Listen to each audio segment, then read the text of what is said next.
Hello नमस्कार जय श्री राम साथियों। क्या दिल्ली में हो रहा है तख्ता पलट? कमल खिलेगा, डबल इंजन सरकार बनने वाली है, ऐसे एग्जिट पोल्स के नतीजे बता रहे हैं। दिल्ली की विधानसभा सीटों पर 5 फरवरी को मतदान हुआ है। इसके बाद अब एग्जिट पोल्स सामने आने लगे हैं। मैत्रीजी के सर्वे के मुताबिक दिल्ली में बीजेपी और आम आदमी पार्टी के बीच कांटे की टक्कर देखने को मिल रही है, लेकिन इसमें बीजेपी को मामूली बढ़त देखने को मिल रही है। दिल्ली के 70 विधानसभा सीटों पर 5 फरवरी को मतदान हुआ। इसके बाद अब एग्जिट पोल सामने आने लगे हैं। एग्जिट पोल में दिल्ली में बड़ा बदलाव होते दिख रहा है। मैत्रीजी के सर्वे के मुताबिक दिल्ली में बीजेपी और आम आदमी पार्टी के बीच कांटे की टक्कर देखने को मिल रही है, लेकिन इसमें बीजेपी को मामूली बढ़त देखने को मिल रही है। इन आंकड़ों के मुताबिक आपको 32 से 37 सीटें दिख रही हैं, जबकि बीजेपी को 35 से 40 सीटों के साथ दिल्ली में सरकार बनाती दिख रही है। वहीं कांग्रेस को भी 1 सीट मिलती दिख रही है। चाणक्य स्ट्रेटजी के एग्जिट पोल में क्या है, तो चाणक्य स्ट्रेटजी के एग्जिट पोल में बीजेपी को बढ़त मिलती दिख रही है। इस सर्वे के अनुसार दिल्ली में आपको 25 से 28 सीटें मिल सकती हैं, जबकि बीजेपी दिल्ली में 39 से 44 सीटें मिलती दिख रही हैं, जबकि कांग्रेस को 2 से 3 सीटें मिलती दिख रही हैं। पोल डायरी के एग्जिट पोल में बीजेपी की सरकार बनती दिख रही है। जी हां, पोल डायरी के एग्जिट पोल में दिल्ली में बदलाव होता दिख रहा है और बीजेपी बहुमत के साथ सरकार बनाती दिख रही है। इस पोल के मुताबिक अब आपको 18 से 25 सीटें हासिल कर सकती है, जबकि बीजेपी को 42 से 50 सीटें मिल सकती हैं। वहीं कांग्रेस को 0 से 2 सीटें मिल सकती हैं। पीपुल्स इनसाइट के एग्जिट पोल में क्या है? पीपुल्स इनसाइट के एग्जिट पोल के मुताबिक दिल्ली में आपको 25 से 29 सीटें मिल सकती हैं, जबकि बीजेपी को 40 से 44 सीटें मिल सकती हैं। वहीं कांग्रेस का भी खाता खुलता दिख रहा है। पीमार के एग्जिट पोल के मुताबिक आपको दिल्ली में 21 से 31 सीटें मिल सकती हैं, जबकि वहीं भाजपा को 39 से 49 सीटें मिल सकती हैं। वहीं कांग्रेस का खाता भी खुल सकता है। अब जाने अन्य एग्जिट पोल का हाल। जी हां, जेबीसी पोल के एग्जिट पोल के अनुसार बीजेपी को 39 से 45 सीटें मिल सकती हैं, जबकि आपको 22 से 31 सीटें मिल सकती हैं, जबकि कांग्रेस को 1 सीटें मिल सकती हैं। वहीं पीमार के एग्जिट पोल में भी बीजेपी की सरकार बनती दिख रही है। बीजेपी को 39 से 49 सीटें मिलती दिख रही हैं, जबकि आपको 21 से 31 सीटें मिलती दिख रही हैं।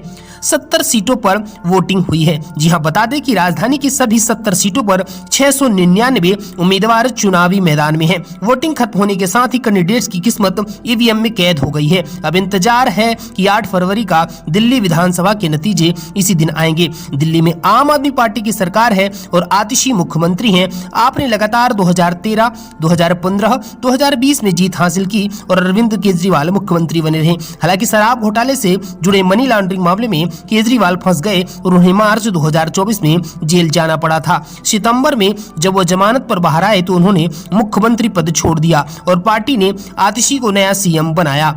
आपके लिए यह चुनाव काफी मायने रखता है, जबकि बीजेपी और कांग्रेस भी मैदान में हैं और वापसी के लिए जोर लगा रहे हैं। बीजेपी ने दिल्ली में 1993 में जीत हासिल की थी, उसके बाद कभी जीत नसीब नहीं हुई। वहीं कांग्रेस 1998 ने 2003 में 2008 में लगातार जीत हासिल की और शीला दीक्षित मुख्यमंत्री बनी रही। इस बार चुनाव में आपको बीजेपी कांग्रेस से कड़ी टक्कर मिल रही है। दिल्ली में लगभग 1.56 करोड़ वोटर्स हैं। दिल्ली की किन किन सीटों पर अब सबकी नजर है? दिल्ली चुनाव में कई सीटें ऐसी हैं जिनके नतीजे पर हर किसी की नजर है। अरविंद केजरीवाल, आतिशी वर्मा, प्रवेश वर्मा, रमेश बिधूड़ी और कैलाश गहलोत जैसे प्रमुख नेता दौड़ में हैं। नई दिल्ली सीट सबसे हाई प्रोफाइल है। यहां आप संयोजक अरविंद केजरीवाल, बीजेपी के प्रवेश वर्मा और कांग्रेस के दिग्गज नेता शीला दीक्षित के बेटे संदीप दीक्षित के बीच भी मुकाबला है। पटपड़गंज सीट पर आपसे अवध ओझा, बीजेपी से रविंदर सिंह नेगी और कांग्रेस से अनिल चौधरी के बीच टक्कर है। उत्तर पश्चिमी इलाके के रोहिणी सीट पर आपसे प्रदीप और बीजेपी से विजेंद्र गुप्ता के बीच मुकाबला हो रहा है। कालकाजी सीट पर दिल्ली के वर्तमान सीएम आतिशी, बीजेपी से पूर्व सांसद रमेश बिधूड़ी और कांग्रेस से अलका लांबा के बीच त्रिकोणीय संघर्ष देखने को मिल रहा है। जंगपुरा सीट से आपसे मनीष सिसोदिया और बीजेपी से सरदार तरविंदर सिंह मरवाह और कांग्रेस से फरहाद सूरी मैदान में हैं। क्या होते हैं एग्जिट पोल? तो एग्जिट पोल में चुनावी नतीजों की एक ऐसी तस्वीर पता चलती है। दरअसल एग्जिट पोल में एक सर्वे किया जाता है जिसमें वोटरों से कई सवाल किए जाते हैं। उनसे पूछा जाता है कि उन्होंने किसे वोट दिया है। ये सर्वे वोटिंग वाले दिन सही होता है। सर्वे करने वाली एजेंसियां की टीम बोली पोलिंग बूथ के बाहर वोटरों से सवाल करती हैं। इसका एनालिसिस किया जाता है और इसके आधार पर चुनावी नतीजों का अनुमान लगाया जाता है। भारत में कई सारी एजेंसियां एग्जिट पोल करवाती हैं। एग्जिट पोल को लेकर के क्या गाइडलाइंस है? तो एग्जिट पोल को लेकर के भारत में पहली बार 1998 में गाइडलाइंस जारी हुई थी। रिप्रेजेंटेशन ऑफ पीपुल्स एक्ट 1951 के मुताबिक जब आप सारे फेज की वोटिंग खत्म हो जाती है तभी आपको एग्जिट पोल आप दिखा सकते हैं। आखिरी चरण की वोटिंग खत्म होने के आधे घंटे बाद एग्जिट पोल के नतीजे दिखाए जा सकते हैं।